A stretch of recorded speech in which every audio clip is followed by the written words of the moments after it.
এই যে phone blast যে হচ্ছে, এই ব্লাস্ট হওয়ার কারণ কি, বা এই ব্লাস্ট কি কি কারণে হইতে পারে, এবং এই ব্লাস্ট থেকে আপনারা কিভাবে একটু কিছুটা হলেও নিজেকে সেভ রাখতে পারবেন। এই ফোনটা নাকি ব্লাস্ট হয়েছে এবং এই পোস্টটা আমি সব জায়গায় দেখতেছি। আসসালামু আলাইকুম, নতুন একটা ভিডিওতে সবাইকে স্বাগতম। সো আজকে একটা বিষয় নিয়ে আলোচনা করব, খুবই গুরুত্বপূর্ণ বিষয়, যেটা আমি গত কয়েকদিন হলো খুবই টেনশনে আছি। সেটা হচ্ছে, দেখুন এই যে আমার ইনফিনিক্স হট 50 নিয়ে। কারণ কি, এটা হচ্ছে এই ফোনটা আমি কিনছি হচ্ছে 20 দিন হলো, প্রায় 20 দিন আগে ফোনটা কিনছি। ফোনটা কেনার পর থেকে হচ্ছে আমি ফেসবুকে একটা পোস্ট খুবই আসতেছে, ফেসবুকে একটা পোস্ট, সেটা হচ্ছে এই যে দেখুন, এই যে এই পোস্টটা, এই যে দেখুন, এই ফোনটা নাকি ব্লাস্ট হয়েছে এবং এই পোস্টটা আমি সব জায়গায় দেখতেছি, নিউজেও দেখছি, এই যে একজন আহত হয়েছে ফোনটা ব্লাস্ট হয়ে। আর এই ফোনটার মডেল ছিল হচ্ছে ইনফিনিক্স হট 50 প্রো।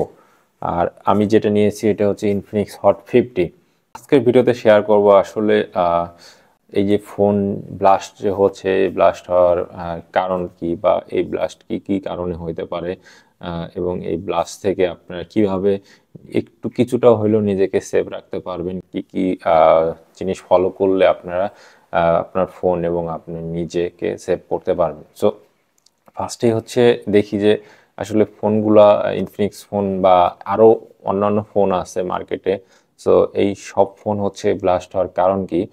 যেমন গত কয়েক বছর আগে স্যামসাংয়ের গ্যালাক্সি মডেলে কিছু ফোন ছিল, ওই ফোনগুলো কিন্তু ব্লাস্ট হচ্ছিল এবং খুব বেশি পরিমাণে ব্লাস্ট হচ্ছিল। এবং এই সব কারণে বিভিন্ন এয়ারলাইন্স ওই ফোন নিয়ে ভ্রমণ করাতেও নিষেধাজ্ঞা দিয়েছিল। তাহলে মনে কর, তাহলে চিন্তা করুন যে কি পরিমাণ আতঙ্ক তখনও ছিল এই ফোন ব্লাস্ট নিয়ে। সব ফোনই ব্লাস্ট হইতে পারে, এটা কোনো ব্যাপার না।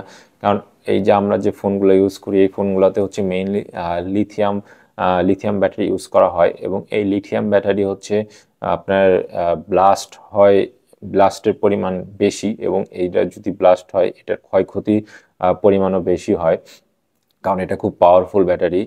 মূলত ব্যাটারিগুলো ব্লাস্ট হয় হচ্ছে আপনার কিছু কারণে। সেটা হচ্ছে আমরা যদি ভালো মানে চার্জার দিয়ে ফোন চার্জ না করি, এইসব কারণে ব্যাটারি ড্যামেজ হইতে পারে এবং ব্যাটারি ব্লাস্ট হইতে পারে।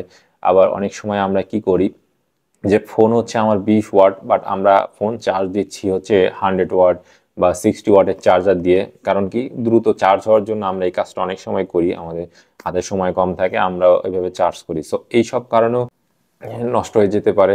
আমরা অনেক সময় দীর্ঘক্ষণ চার্জে দিয়ে হচ্ছে ঘুমিয়ে পড়ি বা বাইরে চলে যাই, ব্যাটারি ওভার চার্জ হতে থাকে। সো ওভার চার্জের কারণে এইসব ঘটনা ঘটতে পারে।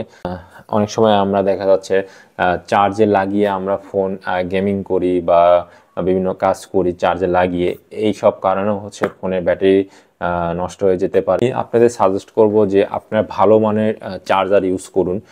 ফোনের সাথে যে চার্জারটা প্রোভাইড করে, আপনার চাইলে ওই চার্জারও ইউজ করতে পারেন। অনেক ফ্ল্যাগশিপ ফোনের সাথে চার্জার ইউজ করে না, চার্জার প্রোভাইড করে না। সেসব ক্ষেত্রে আপনারা ভালো একটা চার্জার কিনে নেবেন, এবং অবশ্যই আপনারা জেনে নেবেন যে আপনাদের ফোনটা কত ওয়াটের চার্জ সাপোর্ট করে। যদি আপনাদের ফোন হচ্ছে 20 ওয়াট চার্জ সাপোর্ট করে, তো আপনার 20 ওয়াটের চার্জারই কিনবেন।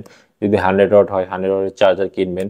মানে আপনাদের ফোন যে ওয়াট চার্জ সাপোর্ট করে ওই ওয়াটের চার্জারই কিনবেন, বেশিও কিনবেন না, কমও কিনবেন না, তাহলে ব্যাটারি কিন্তু হেলথে সমস্যা হতে পারে। আর ভালো মানের চার্জার কিনবেন। এখন বিভিন্ন ব্র্যান্ডের চার্জার বের হয়েছে, আপনার দেখা যাচ্ছে কিছু টাকা সেভ করার জন্য যদি কম দামি চার্জার কেনেন, সেক্ষেত্রে হয় কি, তারা অ্যাকচুয়াল যে ওয়াট এটা কিন্তু প্রোভাইড করতে পারে না কম দামি চার্জারগুলো। সেক্ষেত্রে আপনাদের সমস্যা, এই ধরনের সমস্যা হতে পারে। আবার অনেক সময় আমরা পাওয়ার ব্যাংক দিয়ে ফোন চার্জ করি। সো পাওয়ার ব্যাংক কেনার ক্ষেত্রেও সেম প্রসেস। আপনারা যদি ভালো মানের পাওয়ার ব্যাংক না কেনেন, পিডি পিডি সাপোর্টেড পাওয়ার ব্যাংকগুলো যদি না ইউজ করেন, তাহলে হয় কি, আপনাদের ব্যাটারি সমস্যা হতে পারে। ভালো মানের পাওয়ার ব্যাংক না ইউজ করলে ব্যাটারি চার্জ জনিত বিভিন্ন ধরনের সমস্যা হতে পারে, এক্ষেত্রে ফোন ব্লাস্ট হতে পারে। আর ইনফিনিক্স ফোনের ক্ষেত্রে আমি যেটা বলবো, এটা আসলে গ্রুপে এত পোস্ট হচ্ছে। আমি একটা ফোন কিনছিলাম, এই যে এই ফোনটা দেখতে পাচ্ছেন। আমি কেনার পরে এই পোস্টটা দেখে আমি নিজেও আতঙ্কে আছি, বাট আসলে আতঙ্কিত হয়ে লাভ নেই, কারণ এত লক্ষ লক্ষ ফোন তৈরি হয়, আপনারা যদি একটা ফোন ম্যানুফ্যাকচারিং ডিফেক্ট থাকতেই পারে, সো সেক্ষেত্রে এই জিনিসটা ঘটতেই পারে। সো আমি বলবো যে আপনার ফোনটা যে আপনার ফোনও যে এরকম সমস্যা হবে লাইক দ্যাট, বাট আপনারা হচ্ছে প্রপারলি আপনাদের সব সেফটি মেনটেন করে চলবেন এবং সব কিছু ফলো করবেন, তাহলে আশা করি আপনারা সেফ থাকতে পারবেন।